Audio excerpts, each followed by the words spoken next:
नमस्कार, स्वागत है आप सभी का हमारे चैनल में। जैसा कि हम सब जानते हैं कि कुछ ही दिनों में हमारे देश भारत, जहाँ का लोकतंत्र दुनिया का सबसे बड़ा लोकतंत्र माना जाता है, वहाँ पे लोकसभा चुनाव होने जा रहे हैं। जी हाँ, इसीलिए आज हमने सोचा क्यों ना आज आपको पिछले लोकसभा चुनाव के 10 सबसे कमज़ोर सांसदों की सूची बता दी जाए। जी हाँ, यहाँ पे मैं कमज़ोर सांसद बता रहा हूँ। तो आपको एक और बात बता दूँ कि लोकतंत्र में किसी भी सांसद की ताकत का अंदाज़ा उसे मिली हुई वोट से लगाया जाता है। जी हाँ, कि वो कितने लंबे अंतराल से अपने प्रतिद्वंदी को हराया है। वो सांसद उतना ही ज़्यादा ताकतवर माना जाता है जो जितने ज़्यादा वोटों से अपने प्रतिद्वंदी को हराता है, और वो सांसद उतना ही कमज़ोर माना जाता है जो सबसे कम वोटों से अपने प्रतिद्वंदी से हारता है। इसीलिए आज हम आपको 10 सबसे कम वोटों के अंतराल से जीतने वाले सांसदों की सूची बताने जा रहे हैं, जिसको मैं आपको यह भी कह रहा हूँ कि ये 10 सबसे कमज़ोर सांसद हैं। तो आइए बिना देर किए हुए सूची की शुरुआत करते हैं। इस सूची में 10वें स्थान पे आते हैं उड़ीसा के कोरापुट के सांसद सप्तागिरी उलाका, जो कि कांग्रेस पार्टी से हैं। इन्होंने बीजू जनता दल के कौशल्या हिकाका को 3,613 वोटों से हराया है, जहां सप्तागिरी उलाका जी को 3,71,129 वोट मिले थे।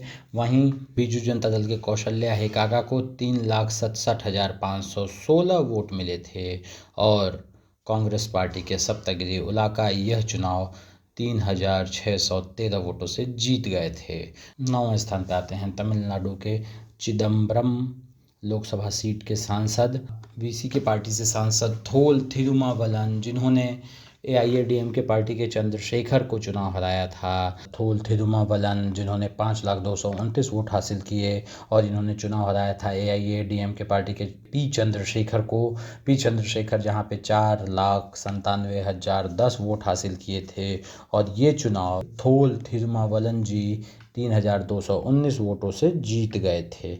8वें स्थान पे आते हैं दुर्गापुर बर्धमान लोकसभा सीट के बीजेपी के सांसद एसएस अहलूवालिया। जी हाँ, वेस्ट बंगाल की बर्धमान दुर्गापुर लोकसभा सीट से एसएस अहलूवालिया भारतीय जनता पार्टी के सांसद बने थे। इन्होंने तृणमूल कांग्रेस के ममता संघमित्रा को 2,439 वोटों से चुनाव हराया था, जहां एसएस अहलूवालिया ने 5,98,376 वोट हासिल किए थे। वहीं ममता संघमित्रा जी ने 5,95,937 वोट हासिल किए थे।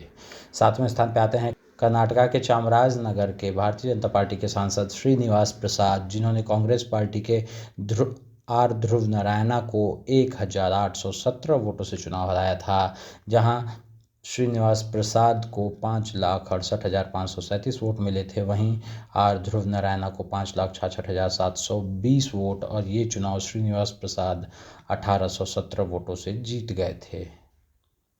6वें स्थान पर आते हैं बिहार के जहानाबाद के जनता दल यूनाइटेड के सांसद चंद्रेश्वर प्रसाद, जिन्होंने राष्ट्रीय जनता दल के सुरेंद्र प्रसाद यादव को 1,751 वोटों से चुनाव हराया था, जहां चंद्रेश्वर प्रसाद 3,35,584 वोट हासिल किए थे। वहीं सुरेंद्र प्रसाद को मात्र 3,33,833 वोट मिले थे।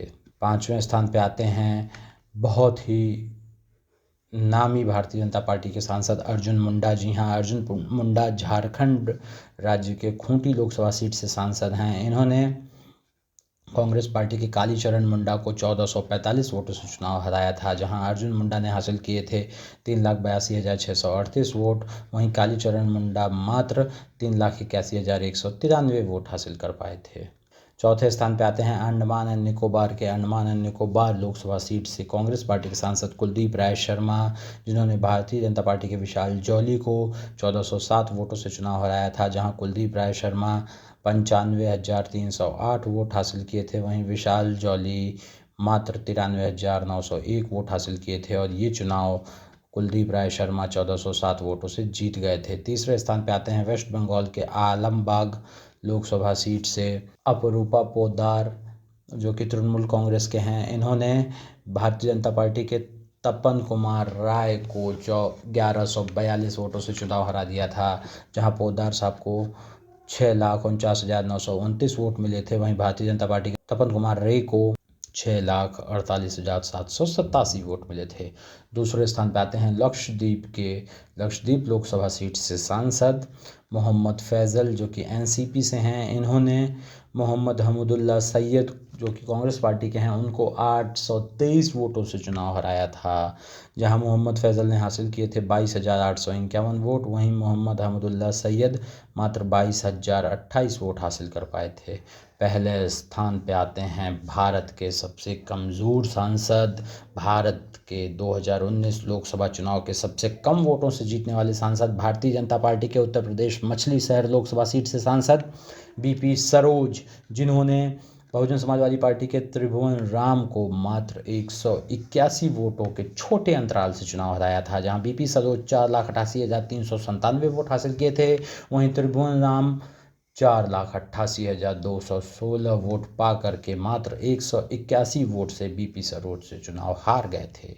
इसी के साथ हमारी वीडियो समाप्त होती है। हमारे चैनल को सब्सक्राइब करना, हमारे वीडियो को लाइक करना और हमें नए वीडियोस के सजेशंस कमेंट बॉक्स में देना ना भूलें और अपने फ्रेंड सर्कल में शेयर करना भी ना भूलें। Thank you so much.